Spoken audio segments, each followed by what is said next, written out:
दोस्तों नमस्कार। उत्तर प्रदेश के रामपुर जिले से एक चौंकाने वाला मामला सामने आया है, जिसने पूरे प्रशासन को सतर्क कर दिया है। स्पेशल इंटेंसिव रिवीजन यानी एसआईआर के दौरान मतदाता सूची में नाम जोड़ने के लिए फर्जी तरीके से दस्तावेज जमा करने का गंभीर मामला पकड़ा गया है। ज्वाला नगर निवासी नूरजहां नाम की महिला पर आरोप है कि उन्होंने अपने दो बेटों आमिर खान और दानिश खान के नाम से आवेदन फार्म जमा किए, जबकि दोनों कई वर्षों से दुबई और कुवैत में रह रहे हैं। इस पूरे मामले का खुलासा तब हुआ जब एसआईआर प्रक्रिया में तैनात सुपरवाइजर दिनेश कुमार ने दस्तावेजों की जांच की और पाया कि फार्म में दी गई जानकारी न केवल गलत है बल्कि हस्ताक्षर भी संदिग्ध है। जांच गहराई में की गई तो यह पुष्टि हो गई कि फार्म पर किए गए हस्ताक्षर जाली हैं और पहचान संबंधी दस्तावेज भी संदिग्ध तरीके से तैयार किए गए हैं। यह मामला सामने आते ही एसआई टीम ने रिपोर्ट तैयार की और सिविल लाइन थाने में औपचारिक शिकायत दर्ज कराई। शिकायत दर्ज होती है पुलिस ने तत्परता दिखाते हुए मामले की कड़ी जांच शुरू कर दी। प्राथमिक जांच में यह स्पष्ट हो गया कि नूरजहां ने जानबूझकर अपने बेटों के लिए गलत सूचना दी और मतदाता सूची में नाम जुड़वाने का प्रयास किया, जबकि एसआईआर का उद्देश्य है कि मतदाता सूची को पारदर्शी और सटीक बनाया जाए ताकि कोई भी फर्जी तरीके से अपना नाम शामिल न करा सके। लेकिन इस मामले ने दिखा दिया कि कुछ लोग अभी भी सिस्टम को धोखा देने की कोशिश करते हैं। पुलिस ने पूरे प्रकरण को गंभीरता से लेते हुए सभी सबूतों को सुरक्षित किया और त्वरित कार्रवाई करते हुए तीनों के खिलाफ एफआईआर दर्ज कर ली। एफआईआर भारतीय दंड संहिता की धारा 237 जो झूठी घोषणा से संबंधित है के तहत दर्ज की गई है। उसके साथ ही धारा 318(2) जो धोखाधड़ी को प्रदर्शित करती है।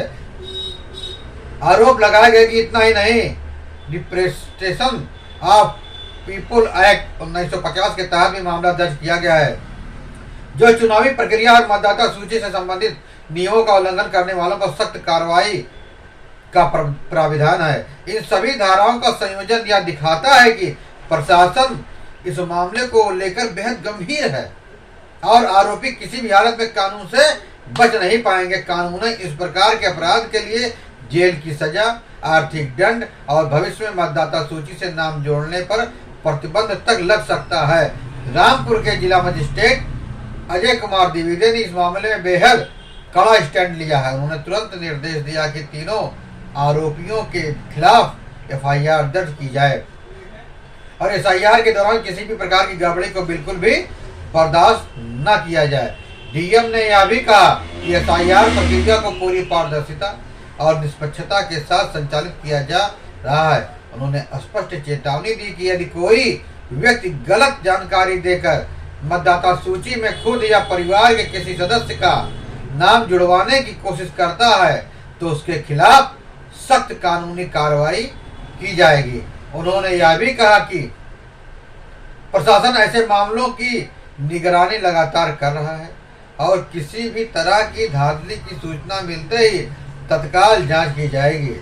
इसके साथ ही डीएम ने सभी मतदाताओं से अपील की है कि एसआईआर के दौरान केवल सही और अद्यतन जानकारी ही जमा करें।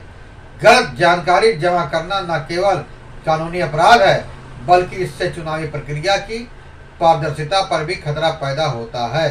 उन्होंने मतदाताओं से कहा कि यह उनकी जिम्मेदारी है कि वे सही दस्तावेज और सही सूचना दें, क्योंकि गलत जानकारी देने से न केवल कानून का उल्लंघन होता है बल्कि समाज के अन्य लोगों के अधिकारों पर भी असर पड़ता है।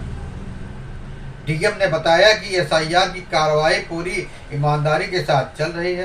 प्रशासन यह सुनिश्चित कर रहा है कि मतदाता सूची से फर्जी नामों को हटाया जाए और केवल वही नाम शामिल हों जो वास्तव में पात्र हैं। इस मामले के सामने आने के बाद एसआईआर टीम, पुलिस और जिला प्रशासन पूरी तरह सतर्क मोड में है।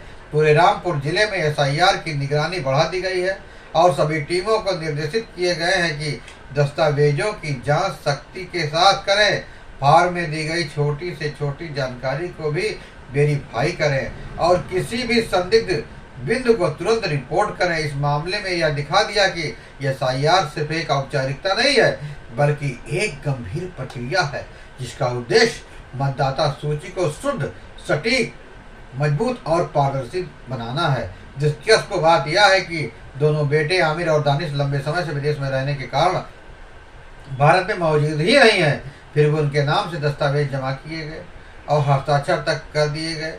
जांच में यह साफ हो गया कि यह पूरा मामला योजनाबद्ध तरीके से किया गया था। प्रशासन अब यह जांच भी कर रहा है कि क्या इस मामले में किसी अन्य व्यक्ति की भी संलिप्तता है। यह केवल एक परिवार द्वारा किया गया फर्जीवाड़ा था। पुलिस दोनों बेटों की विदेश में मौजूदगी की जानकारी संबंधित एजेंसियों से भी प्राप्त कर रही है। सिविल लाइन थाना पुलिस ने कहा कि इस मामले की जांच तेजी से की जाएगी और आरोपियों को कानून के अनुसार सजा दिलाई जाएगी। पुलिस अधिकारियों ने यह भी स्पष्ट किया कि मतदाता सूची के साथ छेड़छाड़ या फर्जी दस्तावेज जमा करने जैसे अपराधों को बिल्कुल भी हल्के में नहीं लिया जाएगा। यह केस अब अन्य लोगों के लिए भी एक चेतावनी है। प्रशासन ऐसे मामलों में कोई ढिलाई नहीं बरतेगा। इस पूरी घटना से मतदाता सूची में पारदर्शिता और सत्यता की आवश्यकता को एक बार फिर उजागर किया है।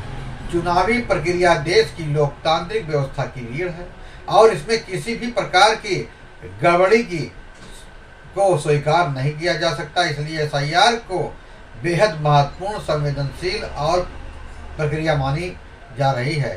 प्रशासन लगातार लोगों को जागरूक कर रहा है और फर्जी दस्तावेज या गलत जानकारी जमा करना न केवल उन्हें कानूनी परेशानी में डाल सकता है, बल्कि यह उनके परिवार के लिए समस्या खड़ी कर सकता है। इस मामले में साफ तौर पर यह साबित कर दिया कि रामपुर प्रशासन एसआईआर प्रक्रिया को अत्यंत गंभीरता से ले रहा है। यदि कोई व्यक्ति गलत जानकारी देकर मतदाता सूची में हेरफेर करने की कोशिश करेगा तो उसके खिलाफ कड़ी से कड़ी कार्रवाई की जाएगी। यह घटना अन्य लोगों के लिए एक चेतावनी है कि कानून से खेलना आसान नहीं है। इसलिए सभी नागरिकों से अपील है कि मतदाता सूची में नाम जुड़वाते समय पूरी ईमानदारी के साथ, पूरी पारदर्शिता के साथ सही जानकारी दें और लोकतांत्रिक प्रक्रिया को मजबूत करने में अपना योगदान दें और सहयोग करें। आपको यह खबर कैसी लगी? फिर मिलेंगे एक बड़ी खबर के साथ। तब तक के लिए जय हिंद, वंदे मातरम।